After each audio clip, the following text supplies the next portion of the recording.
আসসালামু আলাইকুম, welcome to my channel. আজ আপনাদের সাথে শেয়ার করব আলুর তরকারি রেসিপি।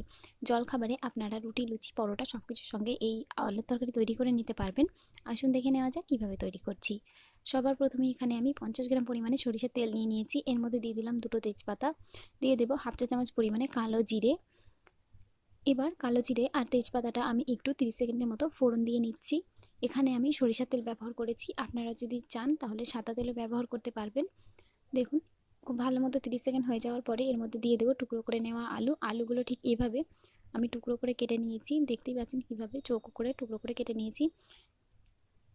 সব আলুগুলো আমি এখানে দিয়ে দিচ্ছি। এখানে আমি 3টে মিডিয়াম সাইজের আলু নিয়ে নিয়েছি। এবার আমি গ্যাসের ফ্লেম মিডিয়াম টু হাইতে করে দিয়ে আলুগুলো খুব ভালো মতো একটু ভেজে নেব।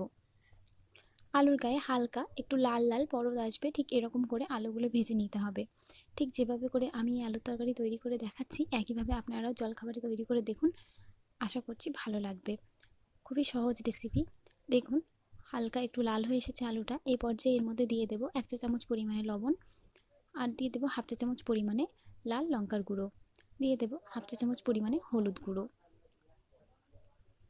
আর দিয়ে দেবো হাফ চা চামচ পরিমাণে গরম মশলার গুঁড়ো। গরম মশলার গুঁড়োটা অপশনাল, আপনারা চাইলে দিতেও পারেন, আবার স্কিপও করতে পারেন। আর দিয়ে দিলাম 2টো গোটা কাঁচা লঙ্কা।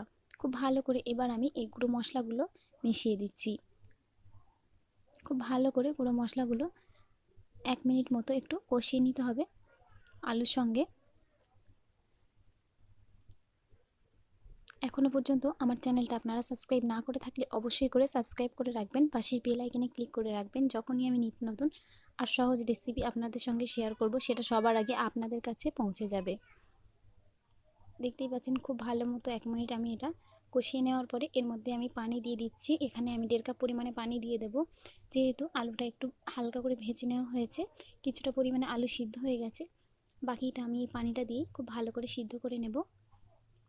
পানিটা দিয়ে খুব ভালো মতো মিশিয়ে দেওয়ার পরে এর মধ্যে আমি দিয়ে দেবো 1 চা চামচ পরিমাণে চিনি। অবশ্যই করে চিনিটা ব্যবহার করার চেষ্টা করবেন, কিন্তু খুব বেশি চিনি এখানে ব্যবহার করবেন না। 1 চা চামচ পরিমাণে চিনি দেওয়ার পরে খুব ভালো মতো আমি আবারও একবার এটা মিশিয়ে দিচ্ছি। খুব ভালো মতো এটা আবারও মিশিয়ে দেওয়ার পরে এবার আমি এটা ঢাকা দিয়ে রাখবো 5 মিনিটের জন্যে। প্রথম আমি এটা 5 মিনিটের জন্য ঢাকা দিয়ে রাখছি। 5 মিনিট পরে ফিরে আসছি।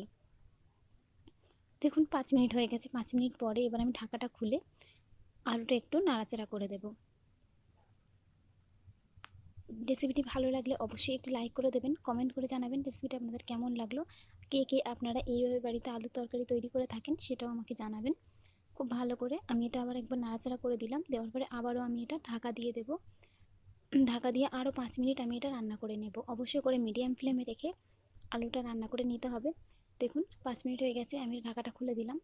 দিয়ে এবার এর মধ্যে দিয়ে দেবো 1 চা চামচ পরিমাণে ভাজা জিরের গুঁড়ো।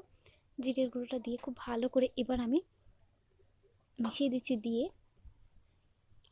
হাতার সাহায্যে কয়েকটা আলু আমি একটু ম্যাশ করে দেব। ঠিক এভাবে করে একটু ম্যাশ করে দিলে আলুর তরকারিটা খুব ভালো লাগে খেতে, আর ঝোলটা একটু ঘন হয়ে যায়, তার জন্য এভাবে করে নেবেন। দেখুন ভালো মতো একটু ম্যাশ করে নিলাম, নিয়ে গ্যাসের ফ্লেম আমি বন্ধ করে দেব। রেডি হয়ে গেছে সহজেই আলুর তরকারি।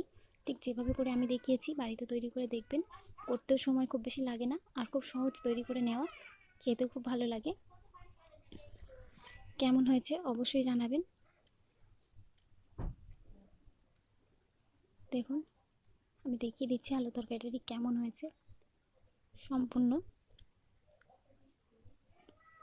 দেখুন খুব ভালো করে আমি এটা সার্ভ করে দেখিয়েছি। গরম গরম আপনারা রুটি, লুচি, পরোটা সব কিছুর সঙ্গে এটা সার্ভ করতে পারবেন। আশা করছি রেসিপি আপনাদের কাছে ভালো লেগেছে। আজকের মতন এই পর্যন্তই। আবারও চলে আসবো এরকমই নিত্য নতুন আর সহজ রেসিপি নিয়ে।